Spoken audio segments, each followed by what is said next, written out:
1000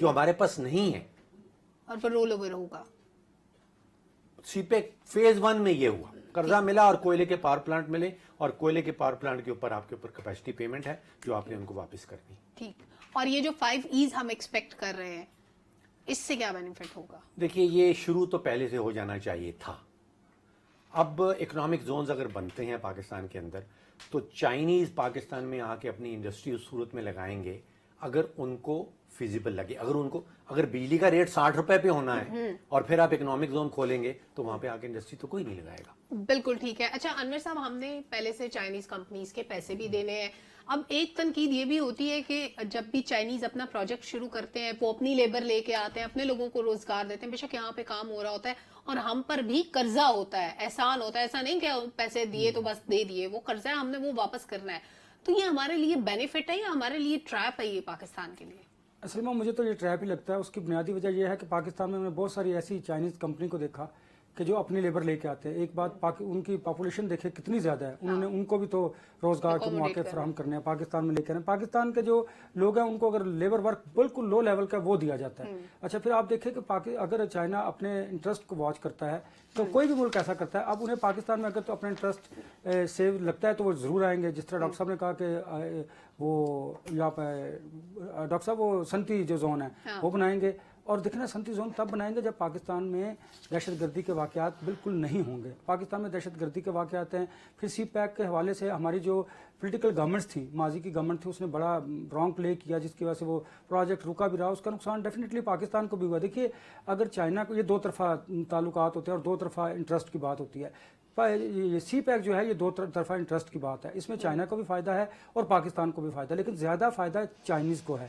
ان کی لیبر یہاں پر آتی ہے, ان کا اپنا یہاں پر ہمارا فائدہ ان ٹرمز آف منی تو نہیں ہے نا. ہمارا یہ ہے کہ ہمارے روزگار کے مواقع ہوں گے, پاکستان میں ڈیولپمنٹ ہوگا ڈیفینیٹلی ہمارا بھی. یہ نہیں ہے کہ ہمارا نہیں ہوگا, ہمارا یہ کر لی 60-40 کا ریشو کر لیجئے, اس طرح ہوگا, لیکن ہوگا صحیح. دیکھیے پاکستان میں اگر کوئی انڈسٹری لگتی ہے تو ڈیفینیٹلی پاکستان کو اس کا فائدہ ہوگا, لیبر کا فائدہ ہوگا, انڈسٹری یہاں پر ہوگی, کام ہوگا, روزگار ملے گا, یہاں پر جو پیسہ انویسٹ ہوگا وہ پھر رول اوور ہوگا, آئے گا, گردش میں آئے گا یہ پیسہ, تو اس کا فائدہ پاکستانیوں کو ہوگا. لیکن جب آپ اس کو پولیٹیسائز کر دیں گے اس طرح کے منصوبے کو, اب تک یہ کمپلیٹ ہو جانا چاہیے تھا بہت پہلے سے. جب پہلے سے دیکھیے نا, میں آپ کو ایک ایگزامپل دیتا ہوں. بھلے آپ نے قرضہ لے کے نواز شریف نے یہ موٹر وے بنایا تھا, اس کا فائدہ تو ہے نا.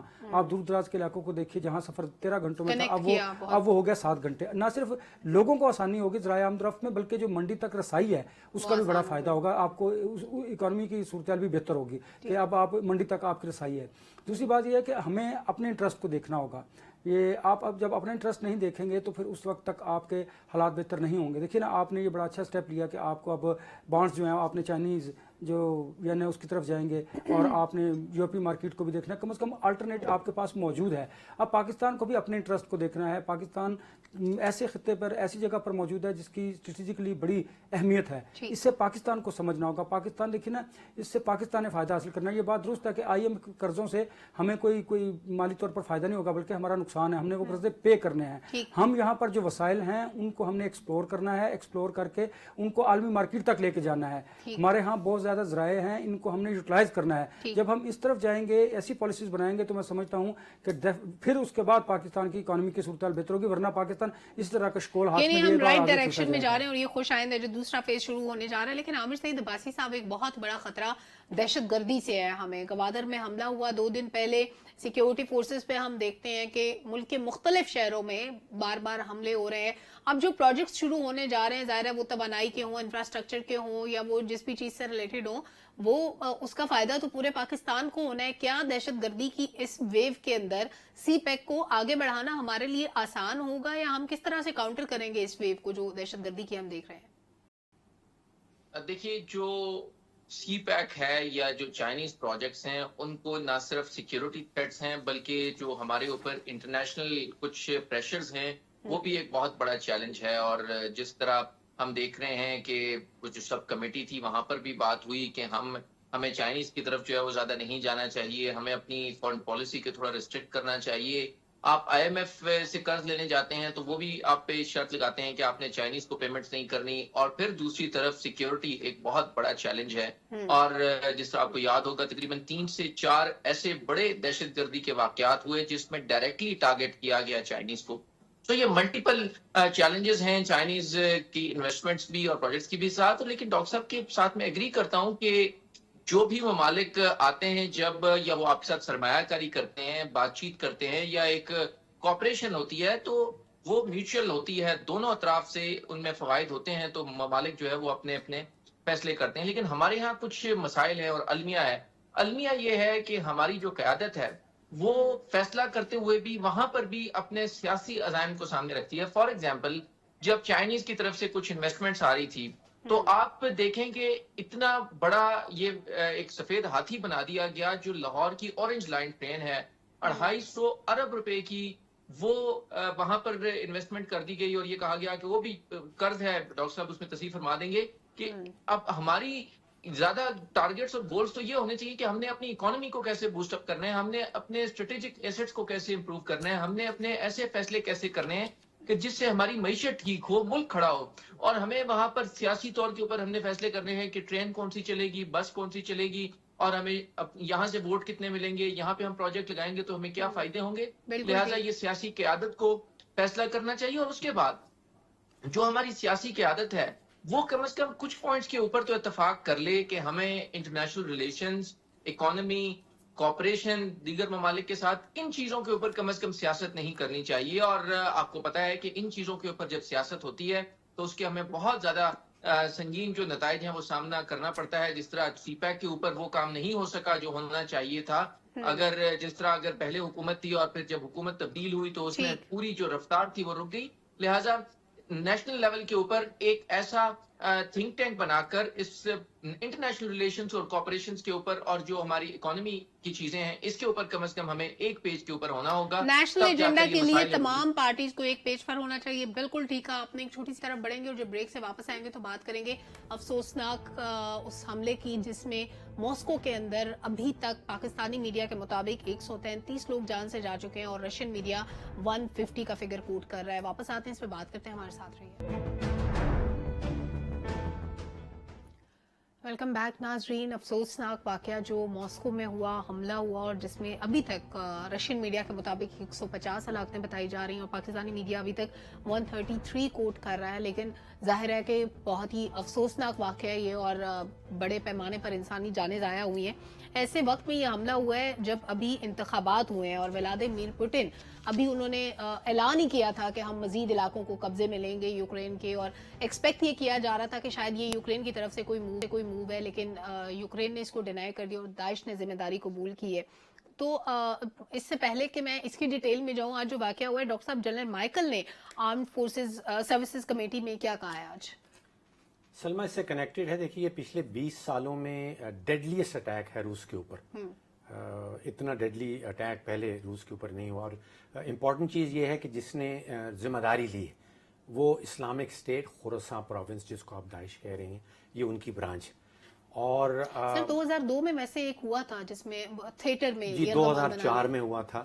روس کی بات کر رہے ہیں، بالکل ہوا تھا. میں 20 سال کی بات کر رہا ہوں کہ 20 سالوں میں دس از دا ڈیڈلیسٹ. اس میں اسلامک اسٹیٹ خراسان پروونس نے ذمہ داری لے لی، جس کو داعش بھی کہتے ہیں.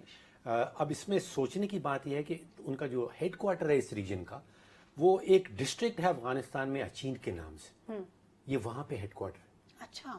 اسلامک اسٹیٹ جس نے حملے کی رسپانسبلٹی لی ہے افغانستان، اس ریجن کا جو ہیڈ کوارٹر ہے وہ افغانستان کے اندر ہے. اور ساتھ ہی ایک آرم سروسز کمیٹی جو کانگریس کی ایک بڑی پاورفل کمیٹی ہے، وہاں پہ ٹیسٹمنی ہو رہی تھی general Michael Kurilla. Michael Kurilla commander ہیں سینٹرل کمانڈ کے. سینٹرل کمانڈ امریکہ کی سب سے بڑی کمانڈ ہے.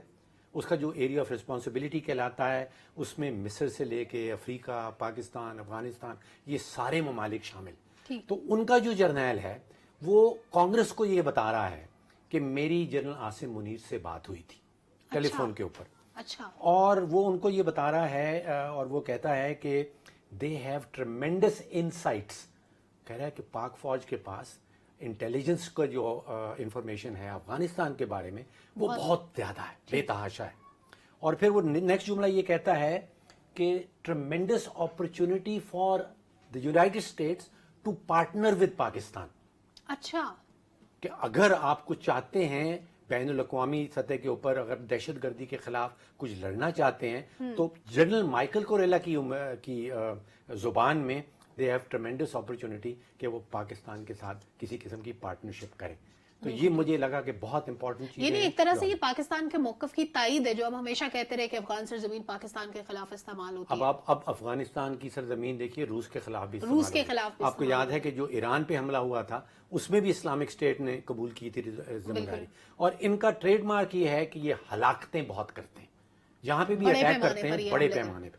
تو یہاں پہ بھی انہوں نے جو آگ لگانے والے آلات اور پھر بندوق کا استعمال, جو 150 آپ کہہ رہی ہیں ہلاکتیں اور کوئی 150 کے قریب زخمی, تو یہ ہلاکتیں بہت کرتے ہیں. اور یہ بین الاقوامی سطح پہ اب کسی نہ کسی قسم کی کوآپریشن چاہیے ہوگی ان کے خلاف لڑنے کی. بالکل ٹھیک ہے. انور رضا صاحب, جو حملہ ابھی ہوا ہے ماسکو کے اندر بہت بڑے پیمانے پہ ظاہر ہے بہت ہی افسوسناک واقعہ تھا, لیکن اس سے خراساں گروپ جو ہے داعش کا, وہ کیا میسج کنوے کرنا چاہ رہا ہے اور ان کا سٹیک کیا تھا وہاں پر حملہ کرنے کے لیے؟ ٹیررسٹ گروپ تو ہے لیکن یہ محدود تھے اپنے ارد گرد کے علاقوں تک, وہاں پر حملہ کرنے کا مقصد کیا تھا؟